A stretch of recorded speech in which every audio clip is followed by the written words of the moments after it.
그 사람 함도 할 줄 알았는데 안 하네. 오늘 어버이날입니다. 주간에 목요일이 어버이날이었죠. 어떻게 가정을 잘 살피셨습니까? 잘 돌아보셨습니까? 우리 젊은 사람들은 우리 교회 주변의 어른들한테 사랑합니다 한번 고백해 볼까요? 시작. 사랑합니다. 사랑합니다. 그리고 축복합니다. 그리고 축복합니다. 축복합니다. 예. 핵가족, 초핵 개인 시대에 살면서 가정을 돌아보기란 쉽지가 않습니다. 그러면 앞으로 아마 이런 공동체가 서로를 돌아보고 챙기는 이 귀한 사역이 되어서야 어른들이 더 외롭지 않고 말년이지만 주 안에서 더 행복한 삶을 살아갈 것으로 여겨집니다. 그런 측면에서 우리 교회 공동체가 서로를 돌아보고 살피면서 또 어른들에게 내가 할 수 있는 분량만큼 또 공경하고 섬길 수 있는 그러한 토대가 형성된다면 그 교회는 건강한 교회 될 수 있는 것이고, 또한 그런 모습을 통해서 배우고 또 자란 우리 믿음의 후배들 또한 교회 속에서 그러한 아름다운 전통들을 흘러보내는 그러한 교훈들을 아마 가슴으로 담아가리라 생각됩니다. 그런 측면에서 우리 모든 성도들이 이러한 섬김의 도를 실천할 수 있는 그런 은혜가 있기를 소망합니다. 참 어버이 주일마다 효도하라 무수히 들었죠. 그래서 그만큼 이 시대가 변하면서 효도가 필요 있냐라고까지 말씀하는 분도 간혹 있습니다. 여러분 어떻게 생각하는지 모르겠습니다. 구시대의 유물이고 개인화되어진 이 시대 속에서 굳이 나만 잘 챙기면 되지 또 돌아보아야 되느냐라고 말하는 자도 있다는 사실을 생각할 때 참 가슴이 먹먹해지고 아프다는 그 마음을 표현하고 싶습니다. 하지만 믿음의 자녀들은 어떠한 상황 속에 있을지라도 시대가 변화되어지고 이 시대가 핵가족화 되어서 자기밖에 모르는 그러한 물길을 타고 흘러간다 할지라도 우리 믿음의 성도들은 그 물길을 거슬러 올라가서 하나님께서 우리에게 명하신 이 말씀을 지키기 위해서 부단히 수고하고 애쓰는 그런 모습이 우리 가운데 있어야 될 줄 믿습니다. 아무리 사회가 변해도 인간을 경시하고 물질 중심적인 그러한 사회 풍토가 있을지라도 쾌락적인 그러한 삶 속에서 자신의 삶을 산다 할지라도 우리 믿음의 사람들은 주 예수 안에서 한 형제 되었다는 사실 앞에 감사하고 또한 우리 아버지 되신 하나님 안에서 또 육적인 친분관계를 가지고 있는 우리 서로가 내 육신의 부모는 아니지만 나의 육신의 부모를 대하듯 그렇게 섬기노라면 우리 안에 진정한 영적 행복은 물론이거니와 우리의 삶의 자리에 진정한 회복의 연총도 있을 줄 믿습니다. 여러분, 우리가 이 땅 살아가면서 우리 인생의 삶을 지탱하는 것이 뭐라 생각됩니까, 여러분들은? 내가 살아가는 데 있어서 이것이 있어야 내 삶을 지탱할 수 있다. 우리가 성경을 보면 그런 내용들이 잘 알 수가 있죠. 첫째는 하나님, 둘째는 자연, 셋째는 사람과 사람과의 관계가 잘 형성되어질 때에 그분의 삶은 결코 무너지지 않는 귀한 삶을 살아갈 수 있다는 사실입니다. 또 이러한 것이 하나님께 천지를 창조하시고 또 그 창조 질서를 우리 구하여 주실 때 주신 하나님의 법칙이기도 하다는 사실을 우리가 알 수가 있죠.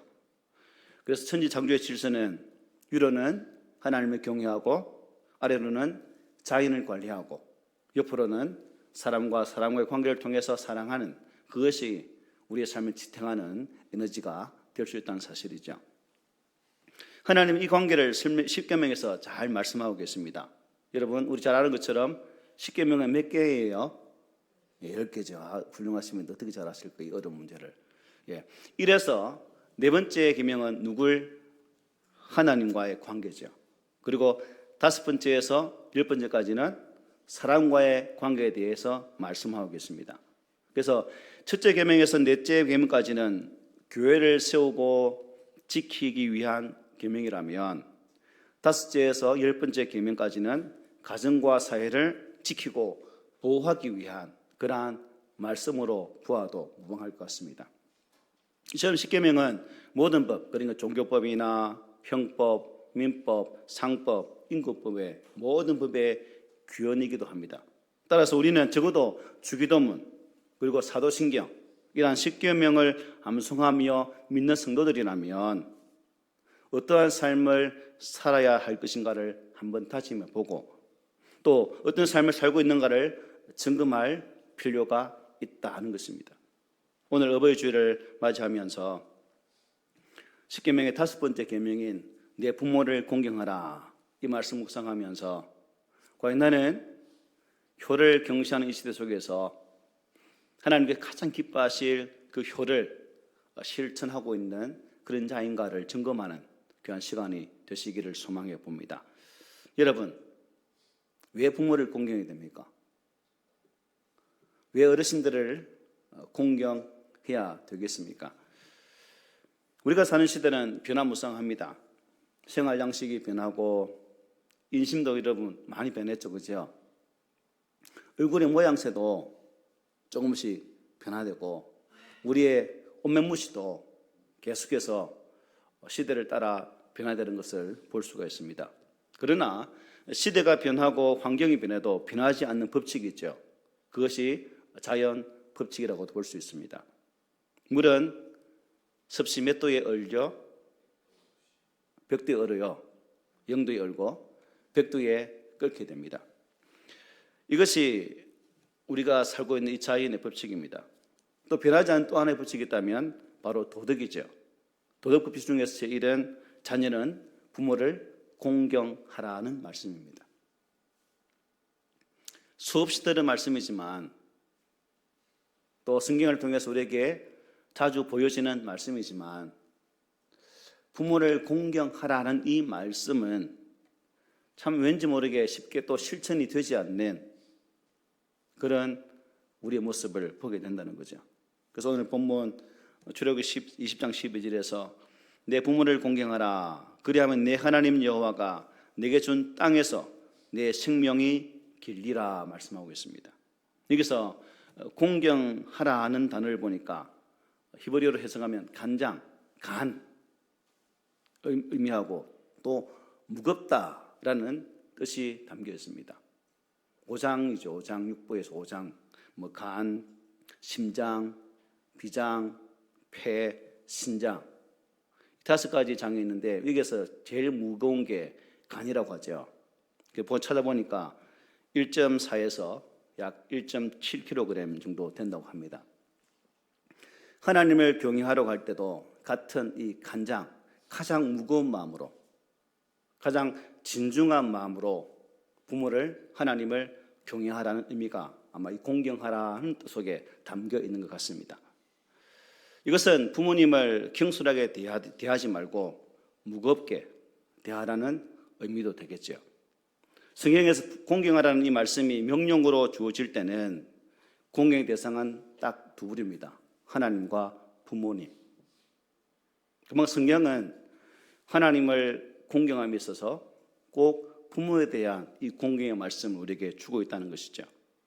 그러므로 부모님을 공경하라는 것은 단지 존경하는 태도가 아니라 그분을 어떻게 해요? 명예롭게 하라는 의미도 담겨 있습니다. 여러분의 삶의 걸음을 걸어오시면서 40, 50, 60, 70, 80 평생의 삶을 살아오면서 과연 나는 나의 부모님의 이름을 영화롭게 명예롭게 한 것 같다라고 여겨지십니까? 어떻습니까? 우리가 부모님의 이름을 욕되게 하면 그 사람을 어떻게 부르요? 호머시머시라고 하죠. 여러분은 그런 단어 안 쓰시구나. 아주 고매한 분들이라서 뭐라고 부르기도 합니다. 여기 쓰기가 미해서 호자만 붙일게요. 어쨌든 가정은 여러분 가족이 모인 공동체죠.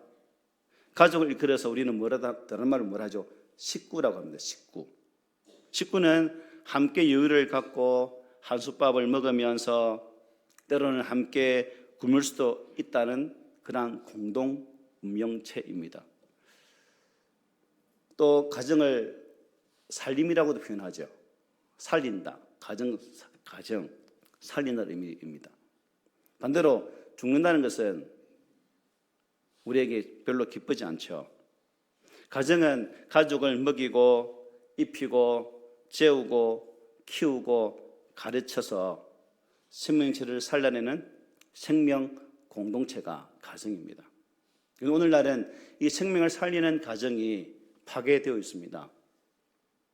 부모와 자식 간에, 부부와 부부 간에도 참 많은 갈등이 있고 그 갈등이 가정을 무너뜨리고 깨어지게 하는 그 현실들이 우리의 삶의 자리에 많이 있습니다. 그렇지만 우리 믿음의 가정은, 믿음의 성도는 비록 사회가 자신들의 이익에 따라 깨지고 부서질지라도 이런 하나님의 말씀을 받은 지체로서 우리의 가정을 살릴 수 있는, 우리의 가정을 진정 하나님의 거룩한 말씀으로 새롭게 변화시킬 수 있는 그러한 공동체가 되어야 될 줄 믿습니다. 어떻습니까, 여러분? 여러분의 가정은 살리는 공동체입니까? 아니면 서로 못 잡아먹어서 죽이는 공동체입니까? 여기 앉아 계신 분들은 다 살리는 그런 가정의 주체인 것 같아요. 맞죠? 네. 사람과 동물의 차이가 뭘까요? 부모님에 대한 은혜를 아는가, 모르는가였습니다. 그래서 우리가 부모에 대한 은혜를 아주 없이 여기는 자를 무엇보다 못하단 말하죠. 짐승만도 못한 놈이라고 이렇게 표현을 합니다. 짐승도 그죠? 반표주의라고 자기 부모를 복양하는 그런 것이 있지 않습니까? 요즘 어린이집이나 또 유치원들이 무엇으로 많이 바뀌죠? 어른 유치원으로 많이 바뀌는 추세입니다. 실버 세대를 향한 시설들이 그야말로 여기저기 우후죽순처럼 많이 생기고 있는 그런 시대에 살고 있습니다. 어린아이는 줄고 노인이 많은 그야말로 초초고령화 시대에 우리가 살고 있다는 거죠. 그런데 늙고 병든 부모를 요양원에다가 모셔놓고는 찾아오지 않는 분들이 참 많다고 합니다. 헨리 나우에는 아버지가 없는 세대가 올 것이라고 했죠. 그 예측대로 요즘은 무슨 모가요? 비혼모가 점점 늘어나고 있는 시대입니다. 정자은행에서 정자를 비양해서 자신의 아이를 키우고 출산하는 그런 세대가 늘어나고 있다는 거죠. 아버지가 없는 시대. 우리는 이런 시대에 살고 있습니다. 그러나 성경 곳곳에서는 부모님을 공경하라고, 순종하라고 지속적으로 말씀해요. 잠언 1장 8절 9절입니다. 내 아들아, 내 아비의 훈계를 들으며 내 어미의 법을 떠나지 말라. 이는 내 머리에 아름다운 관이요 내 목에 금사슬이니라 말씀했습니다. 고린도서 3장 20절에 이렇게 말씀합니다. 자녀들아, 모든 일에 부모에게 순종하라. 이는 주 안에서 기쁘게 하는 것이니라고 말씀하고 계십니다. 여러분, 우리가 이 세상에 태어나서 처음 만나는 분은 우스갯소리로 어떤 사람은 간호사라고 말하는데 어쨌든 가정을 이루는 주체로서는 부모님입니다. 처음 관계가 어떠하냐에 따라서 다음 관계가 달라지게 되죠. 첫 단추를 어떻게 한다고요? 잘 끼워야 한다는 것입니다. 가정에서 부모와의 관계가 원만한 자녀는 그 자녀가 살아가는 사회 속에서도 대부분 원만한 관계를 형성해 삽니다. 즉 가정에서 부모에게 순종하고 부모를 공경하는 자녀들은 학교에 가서도 스승을 그렇게 대한다는 거죠. 근데 오늘날 우리가 뉴스를 접하다 보면 학생이 스승을 패기도 하고 또한 그런 학생을 훈육하는 교사를 부모가 찾아와서 갑질하는 그런 시대에 살고 있습니다. 왜 이렇게 되었을까요? 10중 8구 이런 가정은 즉 가정에서의 순화적 순기능적인 역할이 깨져 있기 때문에 그런 모습을 보여준다는 거죠. 만약 여러분의 가정의 자녀들이 가정생활 속에서 또한 친구와의 관계 속에서 또 대사회적인 그런 삶을 살아가는 측면에 있어서 원만하지 않다면 우리의 가정을 한 번쯤 점검할 필요가 있다는 것이죠. 나는 내 자녀에게 또한 나의 자녀는 부모에게 어떠한 그러한 관계를 맺고 있는지를 살펴야 된다는 사실입니다. 만약 이것을 점검하지 않으면 나중에는 후회할 수밖에 없는 그런 일이 발생한다는 거죠. 마음의 원함이 있다면 우리 꿈에 있는 게 모든 성도들의 가정은 그러한 트러블이 있는 가정이 아니라 정말 부모와 자녀가 서로에게 정말 존경하고 사랑하는 또 자녀들은 부모를 더욱더 존경할 수 있는 그러한 아름다운 그러한 관계가 형성되기를 간절히 소망해 봅니다. 세상에 많은 가정이 그리 갈지라도 우리의 가정은 그래서는 안 된다는 거죠. 다시 강조하지만 가정에서 부모님에게 순종하고 존경하는 자녀는 사회에 나가서도 여러분 존경할 사람을 존경하고 순종할 사람에게 순종을 하게 됩니다. 우리 속담에 안에서 새는 바가지는 어떻게 해요? 밖에 나가서도 샌다는 말이 있죠. 부모님을 공경하는 것이 여러분 모든 질서의 기초입니다. 가정의 질서가 바르게 세워질 때에 이 사회 질서 또한 온전히 세워질 수 있다는 것이죠. 그래서 성경은 이것을 어기는 사람은 어떻게 말씀하고 있습니까? 신명기 보니까 돌로 쳐서 죽이라고까지 말씀해요. 무슨 말씀이죠? 신명기도 10계명도 제1계명에서 4계명까지는 하나님에 대한 의무이고 그 다음에는 인간 사이의 도덕 법칙을 말씀하고 있는데 제1계명은 뭐예요? 부모와 자녀와의 관계로서 부모를 공경하라는 말씀입니다. 에베소서 6장 2절에 이렇게 말씀합니다. 내 아버지와 어머니를 공경하라. 이것은 약속이 있는 첫 계명이니라고 말씀하죠. 그럼 여기에서 부모님을 공경하는 범위는 어떤 범위일까요? 모든 윗사람입니다. 내 부모만 공경하는 의미가 아니라 내 삶의 주변의 어른이라면 그들을 공히 존경하라는 의미가 담겨 있다는 거예요. 바울은 디모데전서 5장 1절에서 이렇게 말씀합니다. 늙은 이를 꾸짖지 말고 권하되 아버지에게 하듯 하며라고 말씀했어요. 간혹 여러분 매스컴을 보면 젊은 애들이 어른들을 어떻게 해요? 굿하는 사건들이 발생하죠. 여러분들은 그 장면을 볼 때마다 어떤 감정을 느끼십니까? 저는 그것을 보면 속에서 막 불이 확 올라옵니다. 옆에 있으면 그냥 막 지어받고 싶은 그런 감정이 막 확 올라온다는 거죠. 여러분 엘리사는 신앙의 스승인 엘리야를 어떻게 불렀을까요? 내 아버지여, 내 아버지라고 불렀어요. 바울도 양들을 자신의 자녀라고 말씀을 했습니다. 요리문답 제5계명에 보면 각 사람에 속한 지위와 인륜 관계, 상하와 또 평등을 따라 높일 자를 높이고 행할 일을 하라라고 말씀하고 있습니다. 그리고 하나님과의 관계는 그 다음에 어떤 관계로 이어질까요? 하나님 관계가 잘 되어지는 자는 부모와의 관계도 원만하게 된다는 사실입니다. 여러분, 나는 하나님께 순종한 사람일까? 또 부모님께 순종을 잘하는 사람일까? 부모에게 순종하는 자가 하나님께 순종하는 것이고 하나님께 순종한 자가 부모에게 순종할 수 있다는 영적 법칙이 성경은 우리에게 계속 말씀해 주고 있습니다. 그러므로 부모님에게 순종하는 것, 하나님께 순종하는 것은 서로 떼어놓고 볼 수 없는 것이죠. 그래서 우리 교회 성도들은 항상 부모를 공경함에 없어서 하나님을 최대한 공경하고 그 공경심으로 나 육신의 부모를 섬길 수 있는 그러한 자리까지 나가기를 소망해 봅니다. 자, 왜 우리를 효를 실천해야 되는가? 부모님은 나의 생명의 은인이기도 하기 때문에 그렇다는 거죠. 무엇이라고요? 생명의 은인. 우리에게는 은혜의 두 갈래가 있습니다. 하나는 하나님의 은혜고 또 또 하나는 어버이의 은혜입니다. 세상에서 아무리 큰 은혜를 입었다 할지라도 이 은혜보다 더 큰 은혜가 어디에 있겠습니까? 부모님은 내게 육신의 생명을 주셨고 하나님 내게 영적인 생명을 주셨다는 거예요. 어머니는 뱃속에서부터 내게 생명을 주셨죠.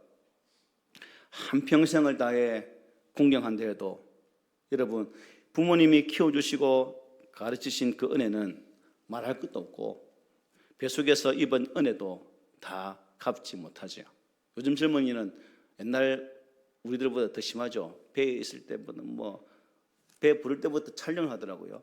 몇 개월 배, 몇 개월 배, 몇 개월 배. 이렇게 애지중지 키운 자녀들 아닙니까? 내가 먹는 것보다 뱃속에 있는 태아에게 좋은 음식을 가려서 먹는 그 어머니의 은혜 얼마나 큽니까? 부모님은 생명만 주신 것으로 끝나지 않죠. 아무 대가 없이 우리에게 모든 것을 공급하여 주셨습니다. 옛말에 이런 말이 있죠. 어머니가 자식을 낳을 때 서말 서대의 피를 흘리고 여덟섬 너말의 젖으로 키운다는 말이 있습니다. 그야말로 부모는 어머니는 자녀에게 어떻게 해요? 다 준다는 겁니다. 부모님은 내게 생명을 주셨고 아낌없이 모든 것을 주시면서 헌신하십니다. 오늘 우리 자녀들이 오늘도 결승만 했네요. 들어야 할 놈들이 안 듣고 있네. 그러다가 여러분 늙어서 노후 대책이 변변치 않을 때 우리 어른들이 어떻게 해요? 노후가 썰썰하죠. 그런 것을 보면 참 마음이 아픕니다. 분명히 자녀가 존재함에도 불구하고 자녀들은 자신의 육신의 부모를 돌보지 않는 그런 모습을 보면 가슴이 아프다는 겁니다. 키울 때는 모든 것을 다 주었는데 이제 가진 것 없고 쓸쓸한 노후는 자녀들조차 돌보지 않은 그런 모습으로 남아있다는 거죠. 여러분 마음 어떻습니까? 그래서 우리가 섬기는 부모는 이미 떠난 부모님은 어쩔 수 없겠지만 현재 살아있는 자녀로서 내 부모가 살아계시다면 주신 말씀처럼 나의 부모를 더 돌아보고 섬길 수 있는 그러한 우리의 모습이 되기를 소망해 봅니다. 왜 부모를 공경해야 되는가? 저는 이 부분에서 부모는 자녀에게 좋은 유산을 남겨주시기 때문이다 라고 말씀드리고 싶은데 여기서 말하는 유산은 물질적인 유산보다는 신앙적인 유산입니다. 나를 낳으시고 눈물로 키우시고 여러 가지 삶의 필요를 공급해 주신 부모님, 그 부모님이 내게 주신 가장 큰 유산은 땅도 될 수 있고 집도 될 수 있겠지만 가장 중요한 유산은 신앙의 유산이라는 겁니다. 그럼 자녀들은 기억할 것은 부모님께서 내게 이러한 믿음의 유산을 주셨다는 사실 앞에 감사하십시오. 대강대충 키우지 않고 믿음의 사람으로 세우기까지 기도하시면서 말씀으로 키우기 위해 애쓰시는 그 부모님의 사랑을 기억하라는 것입니다. 우리는 성경을 보면 참 믿음의 유산을 남기기 위해서 애쓴 사람이 얼마나 많습니까? 특별히 사무엘을 보십시오. 사무엘이 했던 말 중에 하나가 뭐냐면 나는 결탄코 기도하기 쉬는 죄를 뭐하지 않겠다, 범하지 않겠다고 말씀했죠. 왜 사무엘이 기도를 쉬는 죄를 범하지 않겠다고 말했을까? 이 말은 누구의 영향일까요? 그의 어머니 한나의 기도하는 모습이 그 아들에게 그렇게 고백되었다는 사실입니다. 성경 말씀을 사랑하도록 했다는 거죠. 우리가 잘 아는 믿음의 선배들이 참 많지만 간혹 이런 시간 되면 아브라함 링컨의 예를 들 수도 있죠. 그의 어머니 낸시는 제대로 교육도 받지 못했대요. 집안 또한 그야말로 가난하고 정말 어려운 상황이었습니다. 그분이 죽을 때 9살 되어진 링컨에게 이런 유언을 했다고 합니다. 사랑하는 에이버야, 이 성경책은 내 부모님으로부터 물려받은 것이다.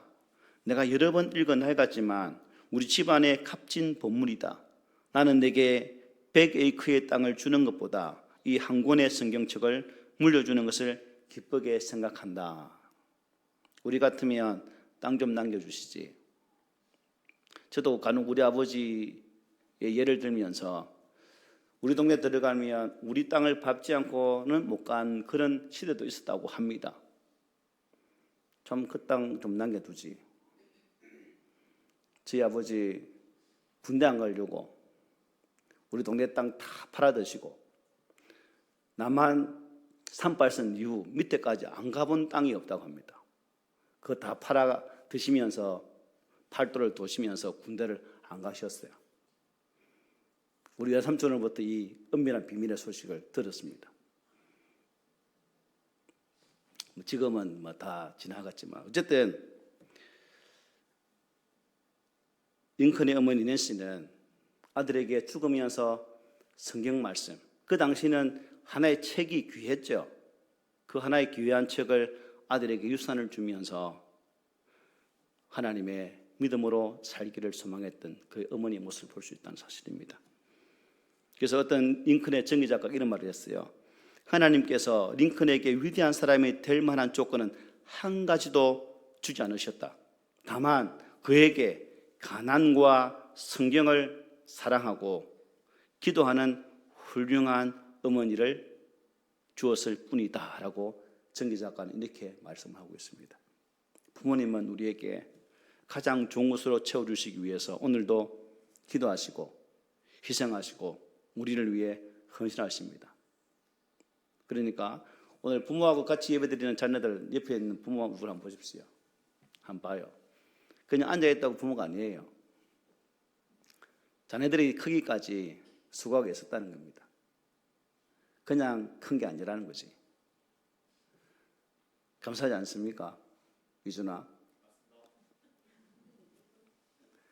참 우리 안에 이러한 부모에 대한 사랑이 새로워지고 또 우리 부모 세대 동안 그 자녀들이 부모를 바라보는 그 사랑스러운 모습 속에서 마음의 평강을 회복하는 그 은혜가 있기를 소망해 봅니다. 그리고 내 부모를 공경해야 되는가? 마지막으로 볼 것은 부모 공경은 무엇을 받는 지름길일까요? 복을 받는 지름길이기 때문에 그렇습니다. 성경은 이렇게 말하죠. 주 안에서 너희 부모에게 순종하라. 이것이 옳으니라고 말씀했어요. 이 말씀은 예수님의 그 십자가 사랑 안에서 순종하라는 것입니다. 클 때 이런 말을 들었죠. 예수 믿는 놈들은 애비애미도 없나? 제사를 안 지내면 꼭 이 말씀으로 공경을 했어요.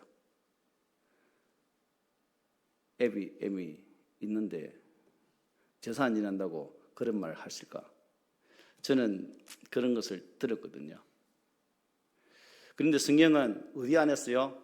주 안에서 내 부모를 공경하라고 말씀해요. 예수님의 십자가 사랑, 그 사랑 안에서 부모를 공경하라는 것입니다. 내 육신의 부모가 신앙 안에 있다면 그 부모를 예수님 대하듯 섬겨야 되겠죠. 사랑하고 존경하면서 우리의 신앙을 잘 세워가야 우리의 가정이 은혜 가운데 있다는 사실입니다. 예수님의 사랑은 십자가 사랑입니다. 부모님에게 만약 그 부모님이 아직도 예수 안에 계시지 않는다면 예수님의 사랑, 십자가의 사랑으로 섬겨드려야 할 것입니다. 나를 통해 나의 부모님에게도 하나님의 사랑이 흘러갈 수 있도록 십자가의 은혜가 그분에게도 온전히 흘러갈 수 있도록 우리는 그런 삶을 살아가야 됩니다. 우리가 어떻게 여러분 이 예수의 생명을 소유할 수 있습니까? 예수님께서 이 땅에 오셔서 나를 위해 나의 죄를 위해 십자가를 지시고 그 무수한 고난과 고초를 당하시고 십자가에 죽으시고 말미암아 허락되어진 이 구원의 생명은 결국 이 땅의 그 무엇으로도 비교할 수가 없어요. 하나님의 은혜와 사랑은, 예수님의 그 십자가의 사랑은 이 땅의 그 무엇으로도 대체할 수 없다는 것입니다. 그러므로 저와 여러분들이 이 하나님의 거룩한 은혜 안에 서서 이 십자가의 사랑으로 잘 무장되어져서 내 가정 속에, 또한 나의 부모들에게, 내 자녀들에게도 이 사랑을 흘려보낼 수 있는 그러한 복의 통로로 쓰임 받아야 되지 않겠습니까? 성경을 보면 못된 자식들이 참 많죠. 대표적인 놈들이 어떤 놈들입니까? 홈리와 엘리바스, 비나스 아닙니까? 엘리의 두 자식. 또 한 놈을 더 들려면, 저는 사람으로 표현하고 싶잖아요. 한 놈을 더 들려면 누굴까요? 다윗의 아들 압살롬. 발음을 세게 하면 더 이상하겠죠. 어쨌든 이 홈리나 비나스나 압살롬 같은 경우는 참 부모에 대해서 어떻게 해요? 부모에 비하면 참 몹쓸 짓을 많이 했던 그런 인물들이죠. 대제사장으로서 섬겼던 대제사장 엘리, 다윗 우리 다 잘 알지 않습니까? 그 아버지의 신앙을 좀 더 따라서 살고자 했다면 이런 비참한 말로를 맞이하지 않았겠죠. 그러므로 자녀들을, 또 자녀된 사람들은 내 삶을 통해서 나의 삶을 읽게 하신 그분들에게 네 전 인격을 통해서 섬길 수 있는 그런 모습이 우리 가운데 있어져야 될 줄 믿습니다. 성경에서 부모에게 순종하지 않은 자식을 이렇게 설명합니다. 우리 함께 읽어봅시다. 시작. 아비를 조롱하며 어미 순종하기를 싫어하는 자의 눈은 골짜기에 까마귀에게 쪼이고 독수리 새끼에게 먹히리라. 아멘. 무슨 말이죠? 반면에 하나님과의 관계 다음에 부모를 공경하면 이 땅에서 어떻게 된다고 말씀하고, 에베소서는 잘 되리라고 말씀하고 있어요. 잘 되리라. 이게 복 받는 길이죠. 부모님에게 순종해서 잘된 대표적인 예우가 누굴까요? 룻이죠. 이방인이었지만 유대 가문에 결혼을 하고 참 시어머니 나오미를 끝까지 복양하는 그녀. 결국 다윗의 집안에 할머니가 되어지는 은혜를 누리지 않습니까? 사랑하는 성도 여러분, 저는 여러분의 가정이, 또한 우리 자녀들이 부모에 대한 애틋한 마음을 가지고 섬기기를 바랍니다. 시간은 멈춰주지 않죠. 시간은 점점 흘러가기 마련입니다. 효는 결국 때를 놓치면 할 수가 없다는 거죠. 나는 하고 싶지만 부모는 기다려주지 않습니다. 그렇죠? 오늘 본문 말씀에 그리하면 내 하나님 여호와가 네게 준 땅에서 내 생명이 길리라. 우리 꾸미는 성도들의 가정 속에 이 하나님의 은혜가 함께하기를 바랍니다. 그리고 부모 섬기기를 최선을 다해서 감당하기를 원합니다. 억지로라도 나의 부모를 한번 살펴보십시오. 힘들지라도 어려울지라도 한 번 더 돌아보려고 애를 써보십시오. 그러면 그 상황 속에서 우리 하나님께서 우리에게 귀한 은혜의 길을 여실 것입니다. 우리 예수님을 보십시오. 마지막 십자가 위에서 죽으실 때 어머니 마리아가 눈물 흘리는 그 장면 속에서 어떻게 하십니까? 제자 요한에게 내 어머니라. 요한아, 비록 나는 이 땅에서 십자가 죽음으로 끝나지만 네가 이제 내 어머니를 살피는 아들이 되라고 말씀하시죠. 여러분, 비록 하나님의 아들이지만 육신을 입고 이 땅에 오신 예수님까지도 어머니를 돌아보고자 했던 그 마음이 십자가상 마무리하는 그 구원의 은혜 순간까지도 우리에게 잘 증거되고 있습니다. 그러므로 저와 여러분들이 지금 내가 된 것은, 나의 나 된 것은 하나님 은혜도 있지만 나의 부모님의 은혜 또한 크시다 하는 사실을 꼭 기억하십시오. 그리고 이 부모의 사랑은 아무런 대가 없이 희생으로 주신 사랑이라는 것을 꼭 기억하셔서 우리 꿈 있는 교회 성도의 가정에는 하나님의 은혜의 법칙이 상실되지 않고 퇴색되지 않고 하나님께서 우리를 부르시는 그 순간까지 쭉쭉 이어지는 그런 모습이 있기를 원합니다. 해를 더할수록 더 단단해지는 관계, 해가 더할수록 정말 부모와 자녀 간에 더 뚜렷한 사랑의 모습으로, 교회의 모습으로 섬기는 그 아름다운 믿음의 가정이 되는 그 모습이 우리 성도들의 가정에 있기를 오늘 말씀으로 부탁을 드립니다.